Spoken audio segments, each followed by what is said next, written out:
प्रकाश सिंह बादल, ये नाम है पंजाब के 5 बार सीएम, 11 बार एमएलए, 1 बार पंचायत अध्यक्ष, 1 बार डिप्टी सीएम, 4 बार एमपी, सबसे कम उम्र के बनने वाले सीएम, सबसे ज्यादा एज में रिटायर होने वाले सीएम। शायद ही कोई शख्स इनका रिकॉर्ड तोड़ पाए। 95 की उम्र में मोहाली के फोर्टिस हॉस्पिटल में 25 अप्रैल के दिन इनका आखिरी दिन था। पंजाब के इतिहास में सबसे मशहूर राजनेता का जीवन, पद्म विभूषण जैसे पुरस्कार इनके खाते में जुड़ गए। आज हम बात करेंगे इनकी जीवनी के कुछ मुख्य घटनाओं की। आपको कई चौंकाने वाले सच इनके बारे में जानने को मिलेंगे और साथ ही कई सवालों के जवाब भी, जैसे जनरल सिंह भिंडरावाला और सीएम बादल का क्या कनेक्शन था, पद्म विभूषण वापस क्यों लौटाया गया, 2011 का एसएडी की तरफ से पुरस्कार मिलने पर कंट्रोवर्सी कैसे हुई।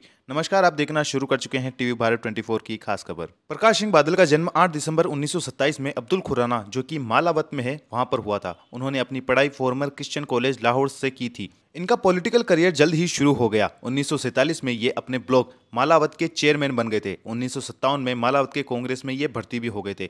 1957 पहली बार शिरोमणि अकाली दल से इन्होंने अपना पहला चुनाव लड़ा और जीत भी गए थे। उस वक्त उनकी पार्टी ने कांग्रेस का सपोर्ट किया था। 1969 तक वे सामुदायिक विकास मंत्री, पंचायत दल राज, पशुपालन, डेयरी और मछली पालन मंत्री की अपनी भूमिका निभा चुके थे। 1970 के चुनाव में गुरनाम सिंह, जो कि कांग्रेस के सीएम थे, उन्हें हराकर सीएम की कुर्सी अपने नाम कर ली, लेकिन बीजेपी के साथ। और यहीं से पंजाब का बुरा वक्त शुरू होता है। इन्हीं के कार्यकाल में 3 बार राष्ट्रपति शासन लगाया गया। जनरल सिंह भिंडरावाला पनपा, पाकिस्तान से भर भर कर हथियार आए, लेकिन इन सब को रोकने के लिए ये नाकामयाब रहे। इन्हें हमेशा ही बीच का रास्ता चुनने वाला शख्स कहा जाता है। विपक्ष के अक्सर आरोप लगते हैं कि ये टफ डिसीजन नहीं ले सकते। इसी का फायदा उठाते हुए जेल सिंह, जो कि आगे चलकर राष्ट्रपति भी बने, इनकी अक्सर बुराई किया करते थे, इन्हें काबिल नहीं समझते थे। वैसे इनका कार्यकाल सीएम के रूप में 5 बार रहा। पहली बार 1970 से लेकर 1971, फिर 1977 से लेकर 1980 तक ये सीएम रहे। इसके बाद 1997 से 2002 तक और बाद में 2007 से लेकर 2017 तक। इसके बाद वो केंद्रीय कृषि मंत्री के तौर पर भी काम करे थे। इससे पहले उनकी पत्नी सुरेंद्र कौर का 2011 में कैंसर के कारण निधन हो गया। इनकी लाइफ के विवादों के बारे में बात कर लेते, जो कि काफी बड़े और संगीन है। 1977 में वे मोरारजी देसाई के टाइम पर कृषि मंत्री बने, जिसमें उन्होंने ग्रीन रेवोल्यूशन का साथ देते हुए गवर्नमेंट का सपोर्ट किया था, लेकिन किसानों को एकदम मुफ्त बिजली की मांग की और उसे लागू भी किया। आज हालत यह है कि अगर कोई सीएम पंजाब में बिजली की रेट को अगर बढ़ाना भी चाहे तो उसकी सरकार गिर जाती है। 1985 के चुनाव हारने के बाद इन्होंने सुरजीत सिंह, जो कि कांग्रेस की सरकार थी, उसके अंडर में डिप्टी सीएम बनने से भी मना कर दिया था और अपनी खुद की शिरोमणि अकाली दल की शुरुआत की थी, जो कि आज तक एक भी बार पूर्ण रूप से बहुमत से सरकार नहीं बना पाई है।